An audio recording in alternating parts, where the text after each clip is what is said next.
بسم الله والصلاة والسلام على رسول الله. المتتبعين كي دايرين كاع لاباس عليكم احبابي؟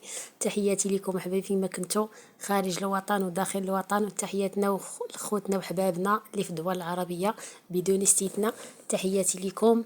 اليوم ان شاء الله كما كتشاهدوا اليوم هنا غادي نحضر معكم البنات واحد الماسك خطير خطير خطير للشعر. يعني اللي فلتت هاد الفيديو هذا وما دارتش هاد الوصفات هادو كاملين اللي مجموعين في هاد الماسك هذا، راه ما دارت والو وحق الله. وكلشي تيكون متوفر عندنا في البيت، وكاع هاد المكونات اللي غندير هنا ما كاينش شي بيت ما كيدوروش فيه شي دار، يعني كلشي متوفرين عنده. تابعوا معايا المقادير. بسم الله. نبداو هنايا كما كتشاهدوا عندي واحد البيضه، ولا كانت بلديه احسن. عندي قشور ديال لافوكا، قشور ديال زريعه الكتان، يعني اللي كانوا وإلا كانوا عندك شايطين لك من قبل. عندي زيت الخروع، زيت اللوز، زيت الزيتون، وزيت الحوت. هنايا كما كتشوفوا عندي زريعة الكتان. كنت حيدت من هذاك الجيل، درتو لشعري واحد الخطره، كنت شاركتها معكم وشديتها وكرمتها ما ضيعتهاش. هنا القشور ديال لافوكا انا ما تيخطيونيش نهائيا، سواء في الماسك ديال الوجه او ديال الشعر كنكرمهم. راه ما نعاودش لكم البنات شحال زوينين وخطيرين للشعر. والقشور ديال اللوز وكذلك كيصلحوا للشعر بزاف بزاف بزاف. والعدة الوصفات راه حتى حاجه ما كتضيع حتى حاجه، يعني ملحوها راه كل حاجه والمنافع ديالها. هنايا ضفت القشور، هنايا ضفت عفوا ديك زريعة الكتان مع القشور ديال اللوز، طحنتهم بوحدهم كما كتشوفوا. هانتوما البنات شوفوا شحال فيها ديال الزيت. هانتوما هذه راه كارمه، وكنت درتها حيدت من هذاك الجيل شاط ليا، درتو ككيراتين طبيعي للشعر. شوفوا الزيت، شوف هذه راه ناشفه ونشفت تقريبا شي شهرين ونص، وهي عندي ولا اكثر من 3 شهور وهي عندي وباقي فيها الزيت، لان المعروفه زريعه الكتان فيها الزيت. ودوك القشور ديال اللوز وكذلك واخا تيكونوا كاملين ناشفين راه الفوائد ديالهم كتار. هانتوما كتشوفوا والله الا عاطياني الزيت. شوف هذيك زريعة الكتان باقي فيها الزيت، وهذا هو اللي باغينو حنايا حيت المنافع ديالها.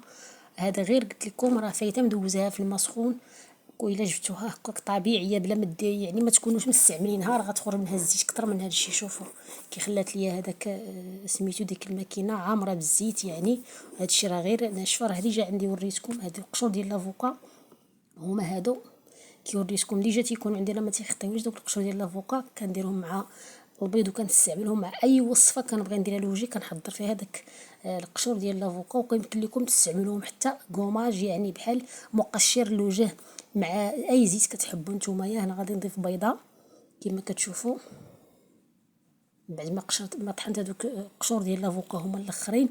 هذه زيت الحوت البنات، زيت الحوت خطيره في تنبيت الشعر وفي ترطيب الشعر وفي تغذيه الشعر، وتكون اصليه وتكوني عارفاها شي حاجه اللي هي بيو تكون طبيعيه. هنا غنضيف زيت اللوز، واخا انا ضفت زيت القشور ديال اللوز غادي غرض عندي بالزيوت. غادي نضيف معلقه كبيره من زيت الزيتون، زيت الزيتون هي اللي درت منها معلقه. هذه زيت الخروع حتى هي غنضيف منها معلقه كبيره. واي زيت عندك، الا ما كانش عندك هاد الزيوت ديري غير زيت الزيتون، راه لالاهم وملكه الزيوت. انا غادي نخلط هاد الخليط مزيان، وملي تبغي تدوشي ولا تبغي تمشي للحمام ديريه لا عليك لشعرك وتفكر. عرفتي كي تيخلي الشعر يا سلام. الا جاك الحبيبه ديالي خاطر ضيفي ليه شويه ديال الماء، يكون الماء طيب احسن من المقرش، طيبيه وحيديه على جنب يكون احسن باش تستافدي كتر. باش يلاه كنقتلوا هذوك سميتو اللي تيكونوا طالعين في الماء داك، حيت كتلقاي الماء كيكون بحال فيه جافيل ولا بحال فيه الحليب، خليته يصفى من احسن حنا نطيبوه احسن نهرسوا ليه كاع داك الشيء.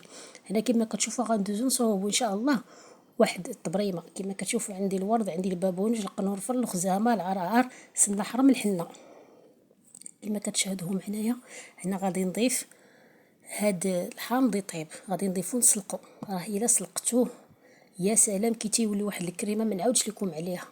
ضفت عليه تقريبا نقول معلقه هي اللي بقات عندي في القرعه ديال هذيك الشبه كتجيبيها كطحنيها في دارك، عندك شي يد المراج شي حديده شي حاجه ثقيله هرمشيها بها مزيان، عاد دوزيها في مونينيكس ما ديريهاش يعني عفوا في الطحانه هكذاك غتخرج لك على الموس. هي بعد ما تسلقت غادي نضيفو في خلاط الكهربائي نطحنو تيرجع على شكل كريمه.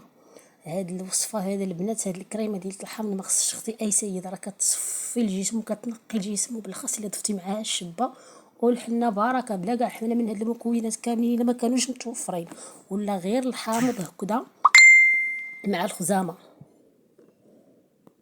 هي البنات من بعد ما طحنتها الشكل ديالها كيفاش ولات كريمه، ولا يمكن نديروها في شي بواطه ولا في شي حاجه في شي قرعه هكا نبدا ندوزوها على الركابي على المناطق اللي تيكونوا عندنا سودين. راه عرفتي كي كتخلي الجسم رطب.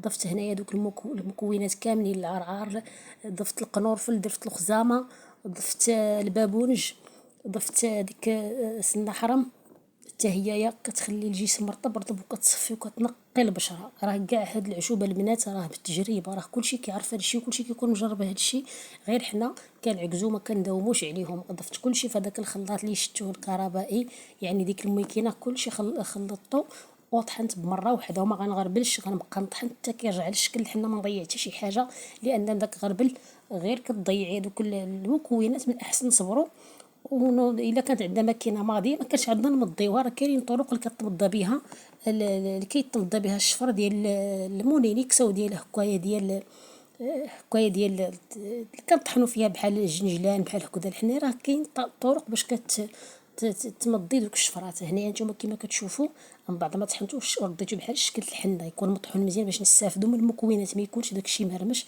انا غادي نقص البنات لان جاني كثير باش نعاود نستعملو ان شاء الله مره اخرى الا بغى الله وبقينا في الحياه. نقص منه لان كثير. كما كتشوفوا هنا غادي نضيف تقريبا غير واحد 3 المعالق ديال الحنه، غير ما عبرتش باش تشوفوا مزيان، ولكن تقريبا القياس اللي غيكفيني انايا. غادي نضيف شويه ديال الماء ورد، واخا ضفت الورد كما كتشوفوا غادي نعاود نضيف ماء ورد. هاد التخليطه راه يا سلام يا سلام على هاد الطبريمه، راه ما نعاودش لكم على الكوزينه. هنا غادي نضيف ديك الكريمه ديال الحامض كما كتشوفوا اللي سلقته وطحنته مع الشبه. يا سلام على هاد الكريمه. هاد الكريمه بوحدها يمكن لكم تستعملوها بوحدها يعني الجسم ديالكم، وتضيفوا معها شي زيت احسن من احسن زيت الزيتون، حيت كنا حنا عارفين الحامض كينشف.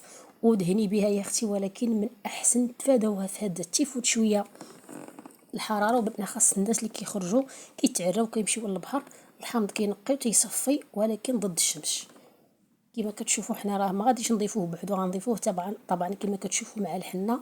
ضفت هذا الخليط هنا كامل. الا جاتك الحنه هذيك جاريه عفوا يمكن لك تضيفي ليها الماء، ولا كنت غادي تمشي للحمام ولا شي حاجه من احسن تخليها هكذا عاقده. هذا هو الشكل ديالها من بعد ما خلطتها كما كتشوفوا.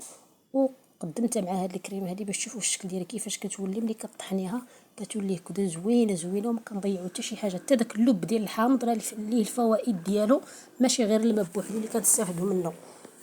كما كتشوفوا كنتمنى الطريقه اللي كنصايب بها الطبريمه تكون نالت الاعجاب ديالكم، وبالصحه والراحه.